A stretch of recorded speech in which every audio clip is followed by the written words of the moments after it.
Alrighty, welcome back to this episode of the Medicaid Guide where we'll be talking about state hearing requests. So I am your host, Marcus Deloney, the one and only. And so I'm going to go ahead and get started and jump into it. First, to give my disclaimers, I am not a medical professional and I cannot provide any medical services or mental health services. So if you need help with that, you need to seek the appropriate resources. Any opinions that I give will be my own, and my opinions do not represent those of the Ohio Department of Medicaid, Ohio Department of Job and Family Services, County Job and Family Services, or any other medical organization. So let's jump into state hearings. First of all, what is a state hearing? So I use note cards. I know you've seen me use them in the other videos, so if I read off the card, bear with me. I try to make sure that I don't miss any important information. So a state hearing, the purpose of them are to protect the rights of consumers. It is an opportunity to dispute any decision made about your benefits that you may disagree with. Any determination made by your County Job and Family Services or the Ohio Department of Job and Family Services is subject to state hearings or or lack thereof of any decisions. Sometimes that's an issue, but I'll go into more details about that a little later.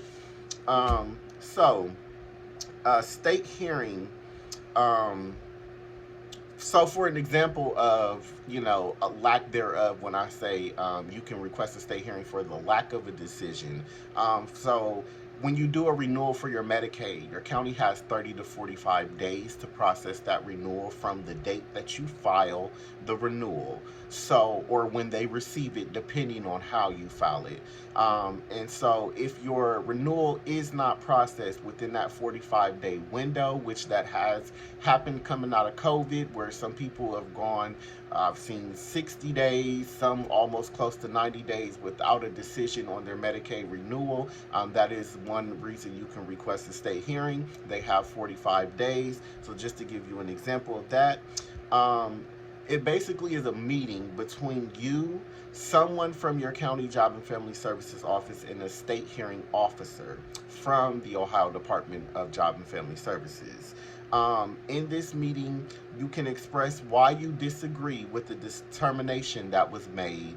The hearing officer will review the facts presented and recommend a decision. You may choose to bring a lawyer with you, or any persons who will speak on your behalf. So, and as well as provide any documentation to support your position and why you don't agree with the decision that was made. You can request a state hearing a few different ways. The most underutilized way is you can actually send in a form or write a note requesting a state hearing in writing. That's going to go to the Ohio Department of Job and Family Services Bureau of State Hearings. That's going to go to P.O. Box 182-825. That's Columbus, Ohio 43272. Again, that is the ODJFS, Ohio Department of Job and Family Services, Bureau of State Hearings, P.O. Box 182-825, Columbus, Ohio 43272. The second way you can request a state hearing is by fax. So the fax number for the state hearing office is area code 614-728-9774. And again, that fax number was 614-728-9774. Or you can call, which is the most popular way to request a hearing. The state hearing office is open Monday through Friday from 8 a.m. until 5 p.m. And the telephone number for the state hearing office is 1-866-635-3748. And again, that was 1-866-635-3748. And that is the most popular way people usually request their state hearings. So you must request a state hearing within 90 days of the mailing date on the notice of action. So if you sent a letter stating that your benefits are going to change, be discontinued, um, you have 90 days to request that state hearing. If you're calling because a decision has not been made, then of course that would be a little bit different for you, but there's no particular date for that, because usually state hearings are for when a decision is made and you disagree, but there are exceptions to that, like the example I gave earlier, where your renewal isn't processed within 45 days, so you haven't received a decision from the County Job and Family Services office regarding your medical renewal. And it could be also for your food stamps as well, or any other benefits that you receive through the County Job and Family Services. A hearing request received within 15 days of the change in benefits, the benefits will remain the same until the hearing's decision is made. So if they say they're going to change your insurance from, let's say, regular Medicaid to a Medicare Premium Assistance Program, and you get that letter in the mail, you're supposed to call within 15 days or request the notice. So calling would be the fastest way to get it in within 15 days to request that hearing, so that your benefits stay like they are until you have your hearing. If you call after that 15-day period has expired, those changes may go into effect. So then you'll be requesting your state hearing to try to get them reverted back to what they originally were. So that's very key. If you notice that they're about to change something and you do not want them to change, you have to contact the state hearing office within 15 days of receiving that notice, or else your benefits could change. So moving on, a letter will be mailed to you at least 10 days before the hearing, informing you of the date, time, and location of the hearing. Now, due to COVID, they have set up where you can do like phone or sometimes Zoom. If you have transportation issues, those are things you want to let the state hearing office know in case they want to schedule you to appear in person. But they do have the options of phone or other methods to conduct the state hearing. You can request a change in date or location by calling the hearing office at 1-866-635-3748. Again, Monday through Friday from 8 a.m. to 5 p.m. You need to call them if the date that they schedule it for, life happens, something comes up, you can't make it. Because if you miss your hearing date and don't call ahead to reschedule, the hearing office will mail a dismissal notice. So if you don't show up to the hearing and you don't call them to reschedule, they're going to dismiss your hearing, which means whatever you were fighting for, you automatically have lost. If you wish to continue pursuit of your hearing, you must contact their office within 10 days of the missed hearing to explain your absence. They're going to want to know why you didn't show up.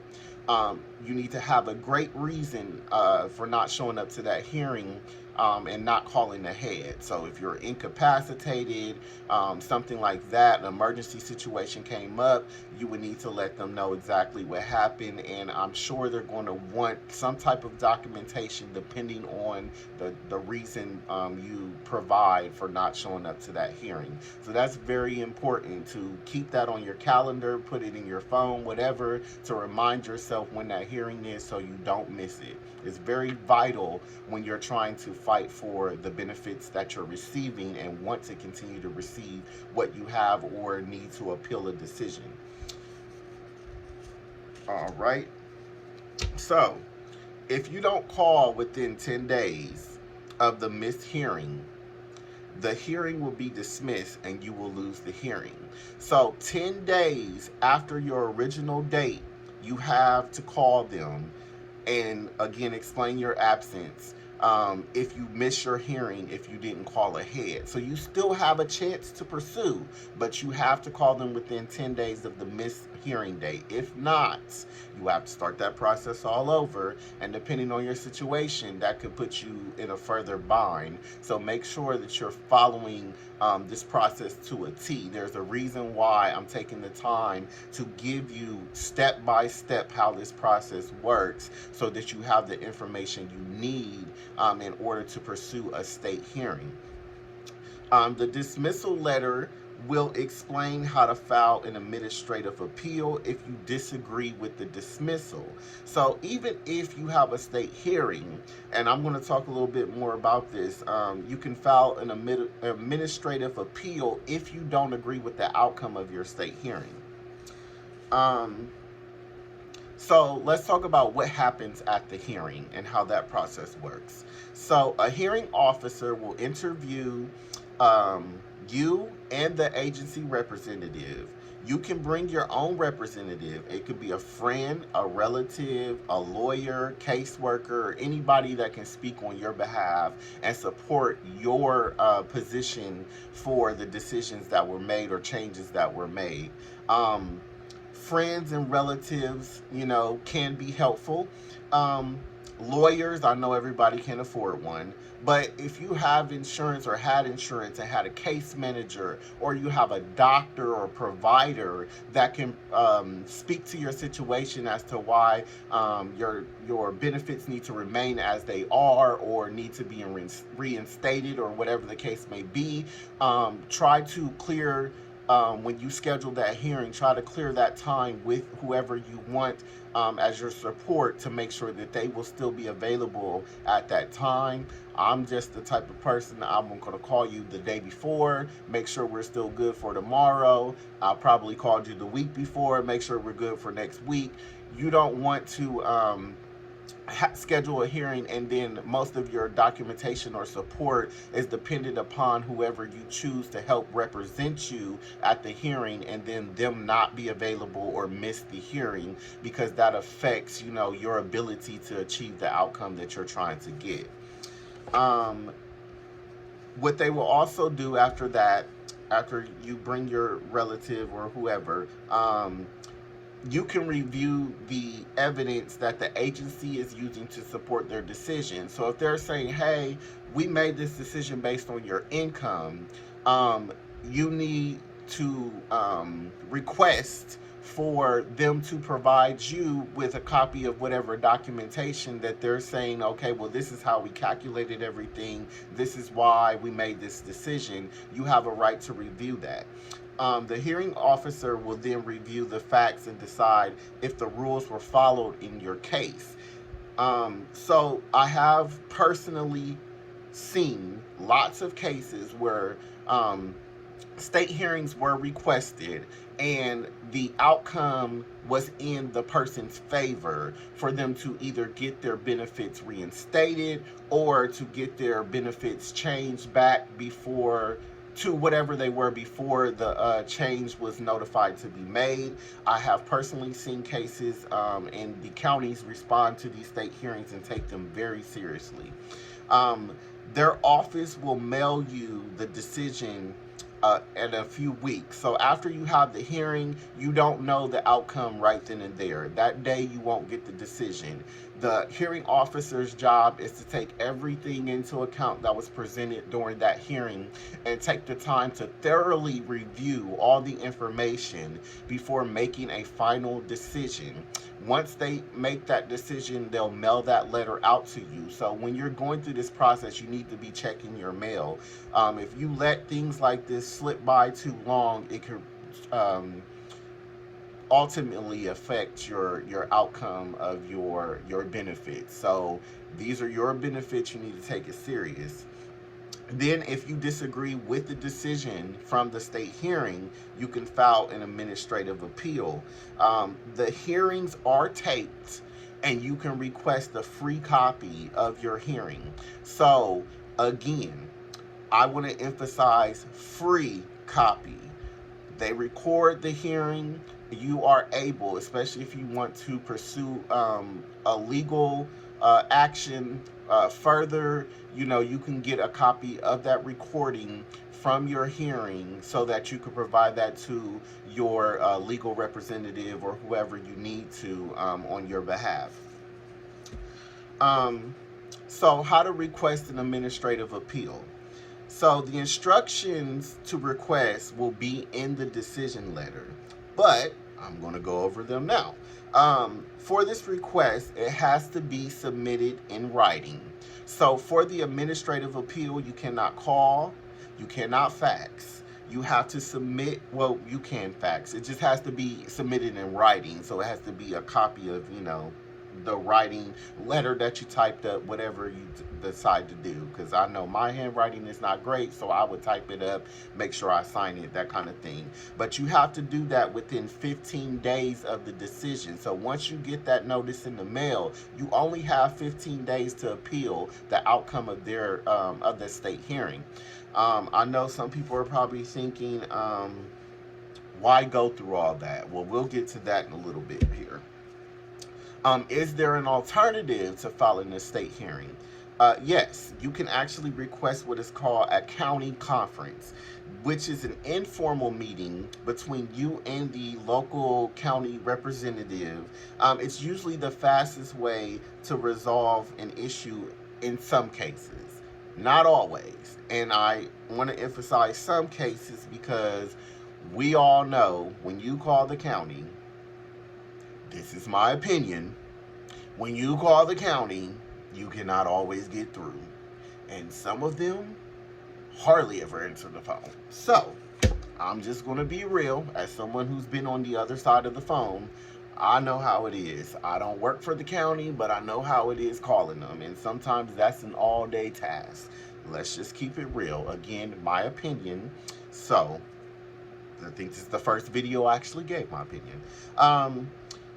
So reasons to request a state hearing.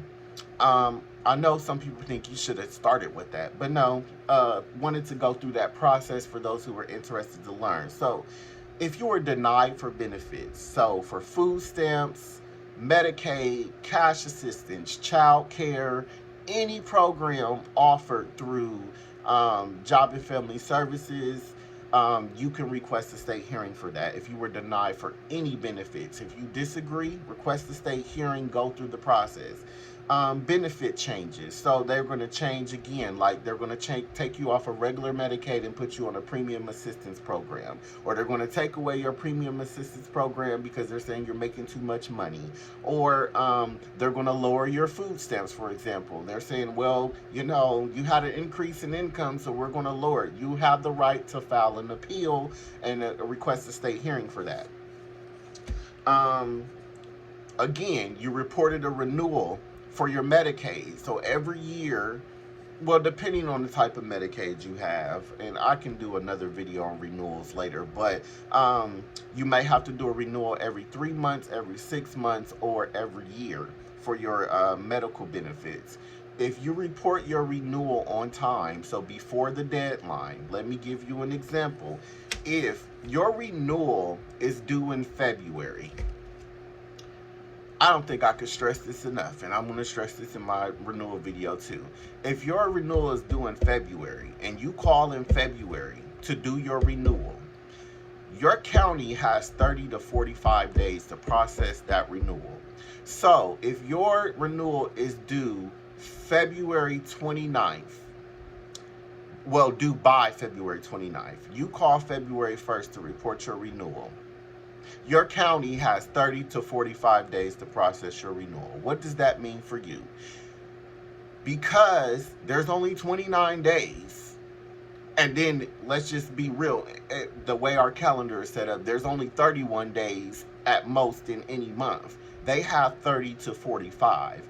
So if you call the month that your renewal is due, and it takes them 45 days, this is a big thing I want you to take away from this video. You call the same month that your renewal is due, your insurance is going to go inactive if it takes them longer than when your renewal end date is. So if you call February 1st, it's due by the 29th, it takes them 45 days, which means they won't be done processing your renewal till March. Come February 29th will be your last day with active insurance. That is correct. I said that. that will be your last day with active insurance until they make a decision whether you're going to continue or not.